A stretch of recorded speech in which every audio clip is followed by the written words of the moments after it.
Good afternoon dear student. जैसा कि पिछली कक्षा में आपको बतलाया गया था, आज हम नए चैप्टर की बात करेंगे जिसका नाम है रासायनिक आबंधन एवं आणविक संरचना। इस चैप्टर की बहुत खास बात ये जान लें कि इस चैप्टर को यदि आपने पढ़ लिया तो समझ लीजिए कि आप कैसे यौगिक का या अणु का निर्माण होता है, किस रासायनिक आबंध के फलस्वरूप होता है, सबका अध्ययन कर पाएंगे। मतलब यह चैप्टर यदि कहा जाए तो बहुत ही ज़्यादा इम्पोर्टेंट है पूरी के पूरे रसायन विज्ञान के लिए। तो इस पर थोड़ा सा ज़्यादा फोकस करना होगा, ज़्यादा समझने का प्रयास करना होगा। बात करते हैं आज की क्लास में आपको क्या क्या डिस्कस किया जाएगा।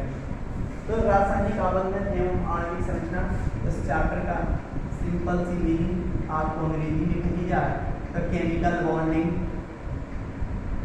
And molecular structure.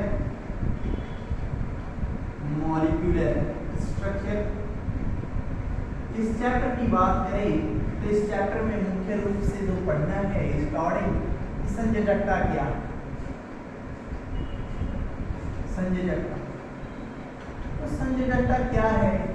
तो संयोजकता जो शब्द है इसका प्रयोग सर्वप्रथम 1852 ईस्वी में फ्रैंकलैंड द्वारा किया गया।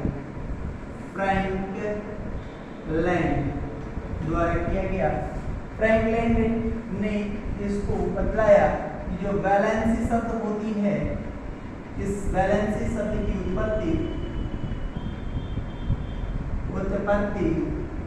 वैलेंटाइना शब्द से हुई है, वैलेंटीना शब्द से हुई है, जिसका अर्थ होता है संयोजन क्षमता, संयोजन क्षमता या संयोग करने की क्षमता, संयोग करने की क्षमता।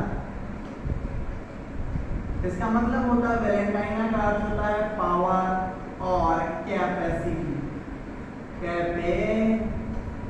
क्षमता या शक्ति। वैलेंटाइना शब्द की उत्पत्ति जो वैलेंसी शब्द की उत्पत्ति है वो वैलेंटाइना शब्द से हुई है, जिसका अर्थ होता है पावर या कैपेसिटी, या हिंदी में कहा जाए तो संयोग करने की क्षमता। तो कहता है कि सर जी पुरानी परिभाषा क्या होगी संयोजकता की? तो जान लें कि किसी तत्व के एक परमाणु द्वारा हाइड्रोजन से संयोग करने की जो क्षमता होती है, किसी भी परमाणु की, किसी एक तत्व के परमाणु की हाइड्रोजन की एक परमाणु से संयोग करने की जो क्षमता होती है वही क्या कहलाती है? उस तत्व की संयोजकता कहलाती है। तो पुरानी डिफिनीशन है। इस परिभाषा को और मॉडर्नाइज किया गया और इसको परिभाषित करने के लिए एक सिद्धांत दिया गया, नाम था संयोजकता का इलेक्ट्रॉनिक सिद्धांत। तो इस पर ज़्यादा डिस्कस करेंगे संयोजकता के इलेक्ट्रॉनिक डिस्कशन से, संयोजकता के इलेक्ट्रॉनिक सिद्धांत के डिस्कशन से आपको सब कुछ क्लियर हो जाएगा कि संयोजकता क्या है, रासायनिक आबंधन क्या है और अष्टक नियम क्या है, कोई तत्व का परमाणु अपने आप को अस्थायी करने के लिए क्या करता है, या तो इलेक्ट्रॉन देता है, इलेक्ट्रॉन लेता है या साझेदारी करता है। तो इस सारे की बात हम संयोजकता के इलेक्ट्रॉनिक सिद्धांत में करेंगे। तो देर न करते हुए हम संयोजकता के आधुनिक कॉन्सेप्ट की बात करें। पुराना कॉन्सेप्ट एक बार फिर सुन लें कि पुराना कॉन्सेप्ट क्या कहता है। तो कहता है कि किसी तत्व की संयोजकता हाइड्रोजन परमाणुओं की वह संख्या है जो उस तत्व के एक परमाणु के साथ संयोग करती है। फिर से सुन लें, किसी तत्व की संयोजकता हाइड्रोजन परमाणुओं की वह संख्या है जो उस तत्व के एक परमाणु से संयोग करती है। तब किसी तत्व का परमाणु हाइड्रोजन के कितने परमाणु से संयोग कर रहा है, वही उस तत्व की क्या कहलाती है? संयोजकता। ये है पुरानी परिभाषा। आज हम शुरुआत करते हैं आधुनिक कॉन्सेप्ट की। आधुनिक कॉन्सेप्ट क्या है उस पर बात करें तो वह है संयोजकता का इलेक्ट्रॉनिक सिद्धांत। संयोजकता का इलेक्ट्रॉनिक सिद्धांत। संयोजकता का इलेक्ट्रॉनिक सिद्धांत का प्रतिपादन लुईस तथा कोशेल ने किया, लुईस तथा कोशेल ने 1916 में किया। लुईस तथा कोशेल क्या बतलाया इन्होंने? प्रतिपादन किसने किया? लुईस तथा कोशेल ने। इन्होंने क्या समझ लगता कि इलेक्ट्रॉनिक सिद्धांत में बताया? इन्होंने कहा कि कोई तत्व अब जिस तत्व के बाहरी कोश में, पहला आपका कॉन्सेप्ट होगा जिसका सिद्धांत के अनुसार की बात कर रहे हैं, तो किसी तत्व के बाहरी कोश में यदि 8 इलेक्ट्रॉन हैं, यदि किसी तत्व के लिख दे रहे हैं, किसी तत्व के वाह्यतम कोश में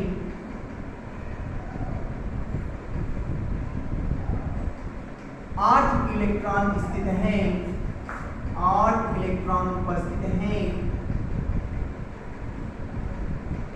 होते हैं, तो वह रासायनिक रूप से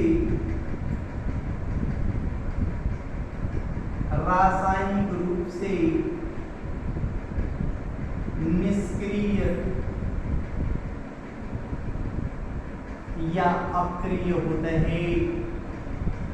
अक्रिय होता, जिस तत्व के वाह्यतम कोश में ऐसे लिख लीजिएगा, जिस तत्व के वाह्यतम कोश में 8 इलेक्ट्रॉन होते हैं तो वह रासायनिक रूप से निष्क्रिय या अक्रिय होता है। अर्थात जो जितने भी आपके अक्रिय गैसें हैं, बात करते हैं helium, neon, argon, krypton, xenon और रेडियम की बात कर रहे हैं, तो 1s2, 1s2, 2s2, 2p6, 1s2, 2s2, 2p6, 3s2, 3p6, इसी तरह से चले जाएंगे तो 4s2, 3d10, 4p6, इसका इलेक्ट्रॉनिक विन्यास करते जाओगे तो 5s2, 4d10, 5p6, इसका इलेक्ट्रॉनिक विन्यास करने जाओगे तो 6s2, 4f14, 5d10 और 6p6 आपको मिले। कहने का तात्पर्य है यदि हम k एलिमेंट की बात करें तो ध्यान से देखिएगा, helium, neon, argon, krypton, xenon और रेडियम, इसका इलेक्ट्रॉनिक विन्यास क्या होता है? वाह्यतम कोश में 2 इलेक्ट्रॉन, यही एक क्वाड के रूप में याद रखेंगे। हीलियम के बाहरी कोश में कितने इलेक्ट्रॉन होते हैं? 2। नियॉन का 2, 8, बाहरी कक्षा में 8 इलेक्ट्रॉन हैं, 2, 8, 8, बाहरी कक्षा में 8 इलेक्ट्रॉन हैं, 2, 8, 18, 8, बाहरी कक्षा में 8 इलेक्ट्रॉन हैं, 2, 8, 18, 8, इसके भी बाहरी कक्षा में 8 इलेक्ट्रॉन हैं। इसको देखिए 2, 8, 18, 32, 18, 8, बाहरी कक्षा में 8 इलेक्ट्रॉन हैं। तो जिन तत्वों की बाहरी कोश में 8 इलेक्ट्रॉन होती हैं वे रासायनिक रूप से निष्क्रिय या अक्रिय होती हैं, अर्थात रासायनिक अभिक्रिया में भाग नहीं लेते हैं। नंबर 1 पॉइंट को याद रख लिया आपने, समझ लिए होंगे। अब दूसरा पॉइंट समझिए। दूसरा पॉइंट क्या है? दूसरा पॉइंट कहता है जिन तत्वों के बाहरी कोश में, ये नियम बन जाएगा आपका, जिन तत्वों के वाह्यतम कोश में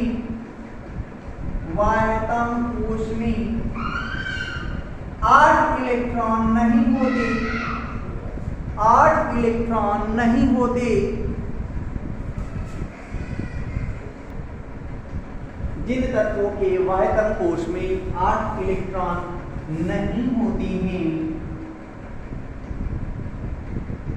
वे या तो इलेक्ट्रॉन लेते हैं या इलेक्ट्रॉन देते हैं या साझेदारी कर अपने वाह्यतम कोश में 8 इलेक्ट्रॉन करने की प्रवृत्ति रखते हैं। मतलब जिन तत्वों के वाह्यतम कोश में 8 इलेक्ट्रॉन नहीं होते वे रासायनिक रूप से संयोग करके, रासायनिक रूप से संयोग करके अपने वाह्यतम कोश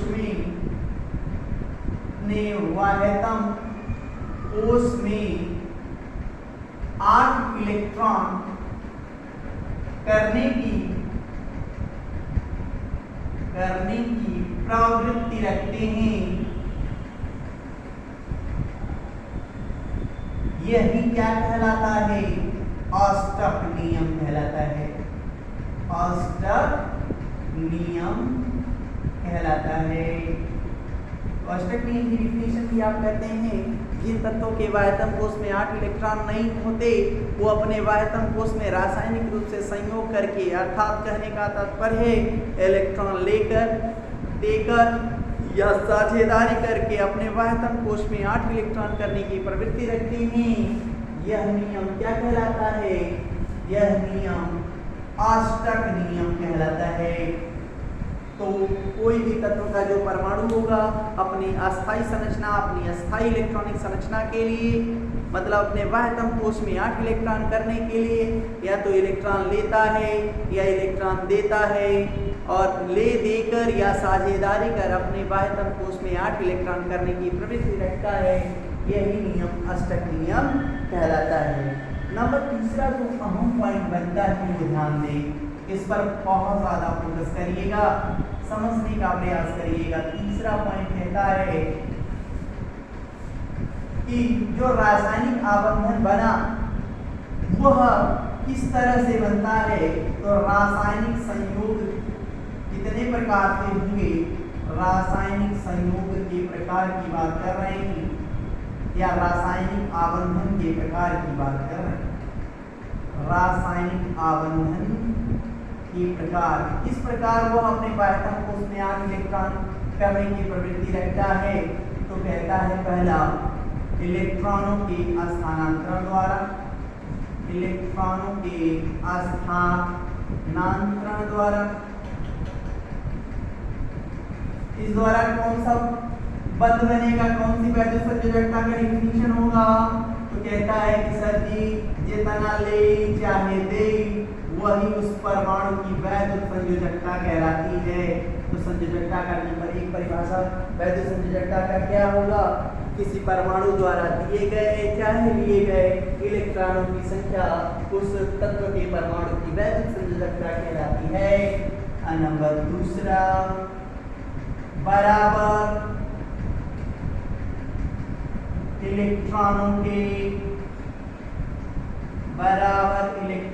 के साझेदारी द्वारा, बराबर इलेक्ट्रॉनों के साझेदारी द्वारा। इसको क्या बोलते हैं? इससे जो बंध बनेगा वो कितने इलेक्ट्रॉनों द्वारा बनेगा, कितने बंध बनेंगे रासायनिक, वही उस तत्व के परमाणु की सहसंयोजकता कहलाती है। अब लुईस एंड कोसेल के बाद इसी में थोड़ा सा संशोधन किया, लॉरी एंड सिल्विक नोट के रूप में जाएगा। नोट लॉरी एंड सिल्विक, आप हिंदी में जाने, लॉरी एंड सिडविक,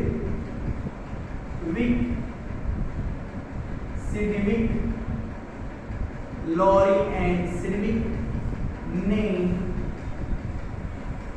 एक तीसरे प्रकार के रासायनिक आबंधन, एक तीसरे प्रकार के रासायनिक आबंधन की बात की, रासायनिक आबंधन की बात की जिसे आप कहते हैं क्या? तीसरा है वो में साझेदारी का इलेक्ट्रॉन युग्म, साझेदारी के इलेक्ट्रॉन युग्म के स्थानांतरण द्वारा। तो इस तरह जो बनेगा उसे बोला जाएगा उपसहसंयोजकता। इस आधार पर आपके कितने बंध होते हैं? तो रासायनिक आबंध लॉरी एंड सिडविक के अनुसार चलेंगे तो एक तीसरा आ गया, और पूरा टोटल कितना हो गया? तो एक पहला हो गया वैद्युत संयोजक बंध, दूसरा हो गया सहसंयोजक बंध और तीसरा हो गया उपसहसंयोजक बंद। और आपने संयोजकता के इलेक्ट्रॉनिक सिद्धांत के आधार पर संयोजकता की क्या परिभाषा पढ़ी, उस को हम लिखने जा रहे हैं हुआ करें। तो आपने शुरू के 3 नियम पढ़े होंगे जो महत्वपूर्ण नियम हैं कि जिन तत्वों के वाह्यतम कोश में 8 इलेक्ट्रॉन होते हैं और रासायनिक रूप से निष्क्रिय होते हैं, मतलब रासायनिक अभिक्रिया में भाग नहीं लेते। दूसरा आपने पढ़ा जिन तत्वों के वाह्यतम कोश में 8 इलेक्ट्रॉन नहीं होते वो 8 इलेक्ट्रॉन करने की वाह्यतम कोश में 8 इलेक्ट्रॉन करने की प्रवृत्ति रखते हैं। और किस प्रकार रखते हैं, तो या तो इलेक्ट्रॉन के स्थानांतरण द्वारा या बराबर इलेक्ट्रॉनों के साझेदारी द्वारा, या आपको तीसरा बतलाया गया है लॉरी एंड सिडविक द्वारा इस साझेदारी के इलेक्ट्रॉन युग्म के स्थानांतरण द्वारा। तो आपने इस तरह से संयोजकताओं के कितने प्रकार पढ़े, 3 संयोजकताएं पढ़ी, वैद्युत संयोजकता, इलेक्ट्रोवैलेंसी, सहसंयोजकता, कोवैलेंसी और अपने उप सहसंयोजकता जिसको कोऑर्डिनेट वैलेंसी कहते हैं। इतने आपको पढ़ने हैं। अब इसको बाकायदे एक रासायनिक आबंधन की बात करेंगे, लेकिन साथ ही साथ संयोजकता के इलेक्ट्रॉनिक सिद्धांत के आधार पर संयोजकता की क्या डेफिनेशन है वो लिख के बताते हैं।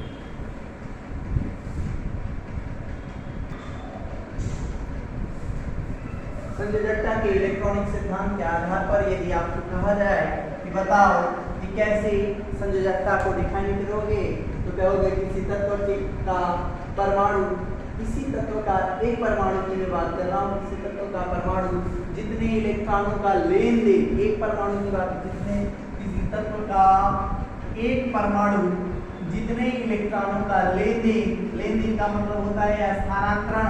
स्थानांतरण मतलब कोई एक देगा और कोई एक लेगा, या साझेदारी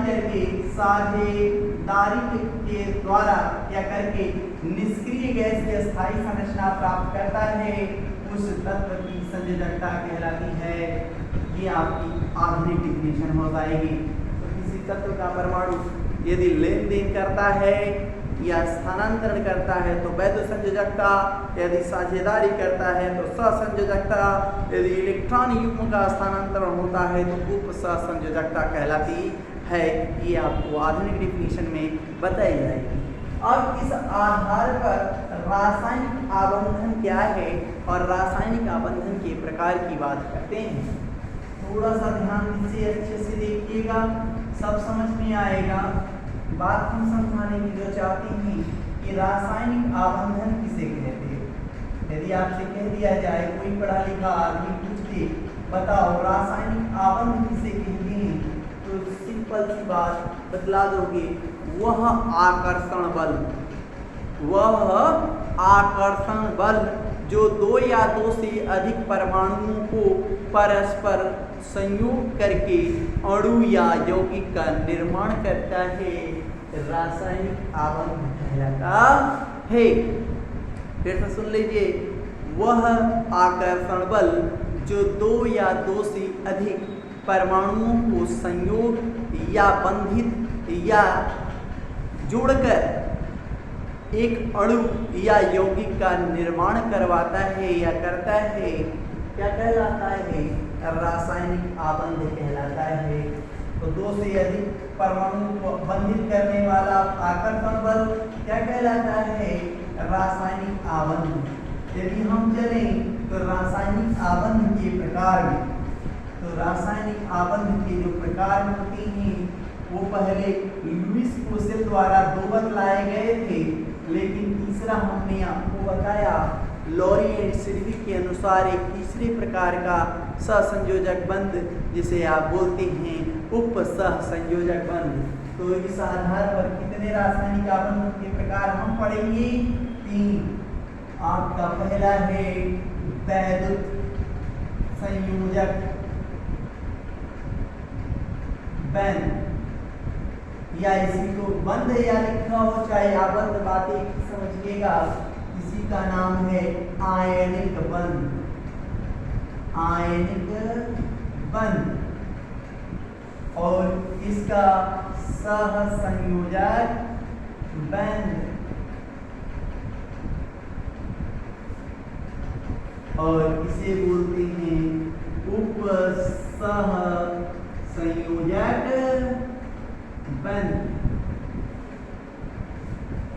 अंग्रेजी में इसको क्या बोलेंगे?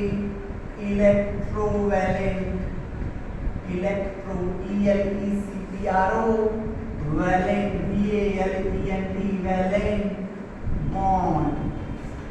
इसको बोलेंगे आयनिक बॉन्ड। क्या बोलेंगे?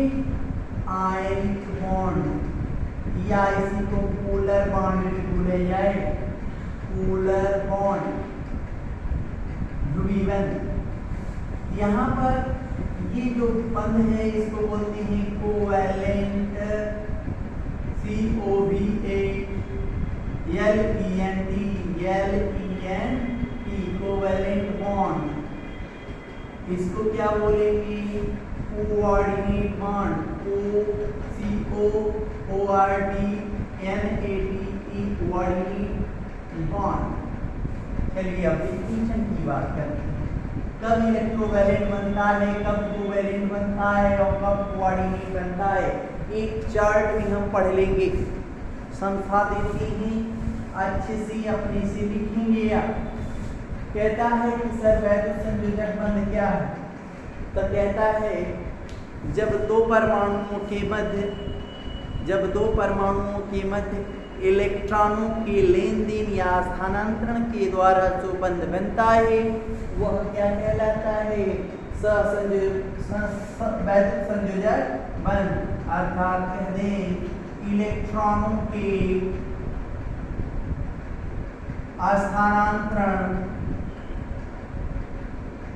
या लेन देन से बनने वाला बंध क्या कहलाएगा? वैद्युत संयोजक बंध। और यहाँ पर देखिए इसकी संयोजक बंध की परिभाषा क्या है? तो दो परमाणुओं के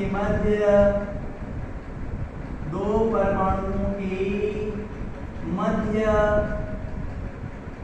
बराबर, याद रखिएगा बराबर, इलेक्ट्रॉनों की साझेदारी द्वारा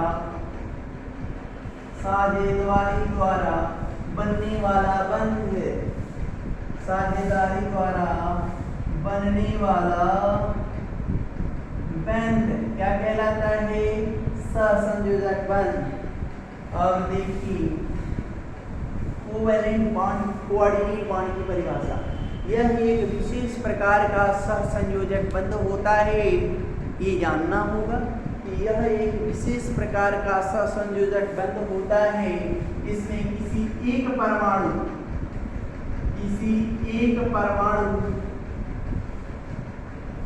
द्वारा साझेदारी का इलेक्ट्रॉन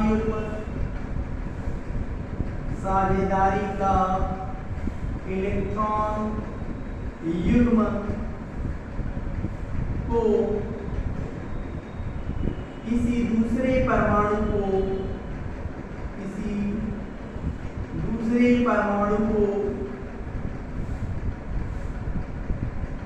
देने पर बनने वाला बंध उपसहसंयोजक बंध कहलाता है। इसकी छोटी डिफिनेशन क्या है? लुईस क्षारक क्या होता है? इलेक्ट्रॉन युग्म दाता देने वाला द्वारा लुईस अम्ल, कहने का मतलब लुईस क्षारक व लुईस अम्ल, इसे बोलते हैं इलेक्ट्रॉन युग्म विराही।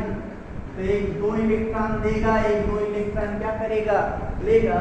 तो लुईस क्षारक व लुईस अम्ल के मध्य बनने वाला बंध क्या कहलाता है? उपसहसंयोजक बंध। इसे और क्या नाम से जानते हैं? तो इसी को डेटिव बंध भी कहा जाता है, या इसी को आप अर्धध्रुवीय बंध कहते हैं। अर्धध्रुवीय बंध सेमी पोलर बॉन्ड, अंग्रेजी में इसी को क्या बोलती हैं? Semi polar bond. क्यों सेमी पोलर बॉन्ड कहती हैं? क्योंकि इसमें जो आयनिक परसेंटेज होता है वो 50% होता है, एकदम फिक्स 50%। इसमें आयनिक गुण होता है 50%। अर्थात कहने का तात्पर्य है इसमें वैध संयोजक और सहसंयोजक बंध दोनों की प्रॉपर्टी सन्निहित होती है। बात करें इसमें अब कैसे कौन सा बंध कब बनता है, ध्यान से देखिए। ये एक विशेष प्रकार का बंध है, लेकिन इन दोनों में तो बात समझ में आएगी। कहता है कि वैध संयोजक बंध दो परमाणुओं के मध्य कब कब बनता है? तो कहता है जब दो परमाणुओं के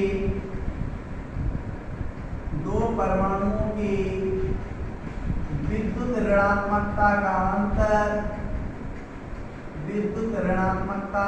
अंतर 1.7 से अधिक, अपवाद के केस में 1.9 पढ़ेंगे। अपवाद के केस की बात किया है, अपवाद में HCl आएगा।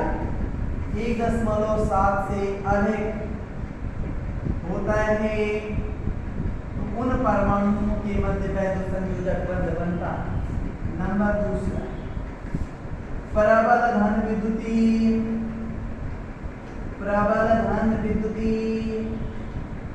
का मतलब फर्स्ट ए एंड सेकेंड ए, इसको छोड़कर हाइड्रोजन व बेरिलियम को छोड़कर सभी तक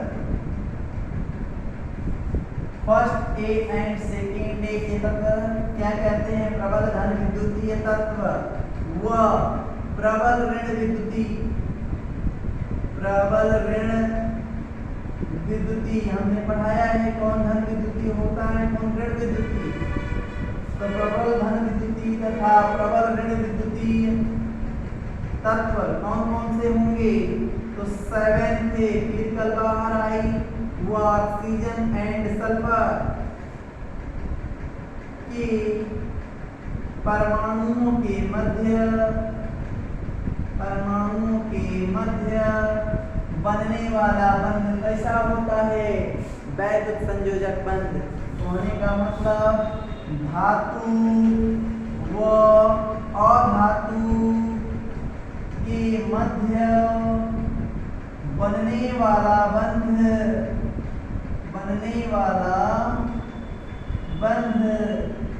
वैध संयोजक बंध होता है। जो वैध संयोजक बंध होता है इसमें जो आयनिक कैरेक्टर होता है वो 54 से लेकर 94% या 100% होता है। तो इसमें जो आयनिक परसेंटेज है, आयनिक character, percentage of ionic character क्या होता है? 54 से लेके 94 होता है, जो आसानी से जल में घोलने पर आयनिक हो जाती हैं। उन परमाणुओं के मध्य जो धनायन और ऋणायन में आयनिक हो जाती हैं, उनके मध्य कौन सा बंध उपस्थित होता है? आयनिक बंध उपस्थित होता है। बात करते हैं इसमें सहसंयोजक बंध परमाणुओं के मध्य साझेदारी के इलेक्ट्रॉन युग्म से बनने वाला बंध होता है। साझेदारी से बनने वाला बंध सहसंयोजक बंध। कहता है कि सर जी विद्युत ऋणात्मकता के आधार पर नहीं बताएंगे क्या? जरूर बताएंगे। ध्यान से देख, विद्युत ऋणात्मकता के आधार पर सहसंयोजक बंध दो प्रकार के होते हैं, एक ध्रुवीय और दूसरा अध्रुवीय। कहता है जब विद्युत ऋणात्मकताओं का अंतर दो ए और बी परमाणु है, विद्युत ऋणात्मकताओं का अंतर क्या होता है? 0 से अधिक होता है। विद्युत ऋणात्मकताओं का अंतर 0 से अधिक होगा तो कौन सा बंध? ध्रुवीय सहसंयोजक बंध बनता है। और अध्रुवीय सहसंयोजक बंध कब बनेगा? सहसंयोजक बंध। तो कहता है जब विद्युत ऋणात्मकताओं का अंतर 0 हो तो उनके मध्य बनने वाला बंध अध्रुवीय सहसंयोजक बंध कहलाता है। कहता है कि सर इस आधार पर कैसे बताओगे, तो कहता है कि सर ऋण विद्युतीय तत्व और ऋण विद्युतीय तत्व दोनों के दोनों अधातु हों, अधातु और अधातु परमाणुओं के मध्य बनने वाला बंध सहसंयोजक बंध कहलाता है। अब बात करते हैं आयनिक कैरेक्टर। इसका जो परसेंटेज ऑफ आयनिक कैरेक्टर होता है वो 0 से लेकर 44% तक होता है। यदि इनके मध्य होगा तो क्या हो जाएगा, आपका 0 जब आएगा तो अध्रुवीय सहसंयोजक बंध और 0 से अधिक होगा तो ध्रुवीय सहसंयोजक बंध कहलाता है। तो ये आप परसेंटेज ऑफ आयनिक कैरेक्टर से भी बता सकती। और इसमें तो आप जान गए हैं कि इलेक्ट्रॉन युग्मदाता और इलेक्ट्रॉन युग्मग्राही, इलेक्ट्रॉन युग्मदाता सपोज दैट एसिड है, नहीं सॉरी बेस होता है, लुईस क्षारक होता है, इलेक्ट्रॉन युग्मदाता इलेक्ट्रॉन युग्मग्राही के मध्य बनने वाला बंध क्या कहलाता है, अर्धध्रुवीय बंध कहलाता है। इसे तीर से प्रदर्शित करते हैं, इसे प्रदर्शित करते हैं, तीर से प्रदर्शित करते हैं। तो आप इसके बारे में पूरा डिटेल पढ़िएगा। अब हम आयनिक बंध, वैद्युत सहसंयोजक बंध, या पहले वैद्युत संयोजक बंध, सहसंयोजक बंध और उप सहसंयोजक बंध क्या हैं और उनके क्या क्या उदाहरण हैं, इनसे बनने वाले यौगिक, वैद्युत संयोजक यौगिक, सहसंयोजक यौगिक, उप सहसंयोजक की यौगिक की प्रॉपर्टीज और लुईस बिंदु संरचनाएं नेक्स्ट क्लास में पढ़ाएंगे। आज के लिए इतना ही, धन्यवाद।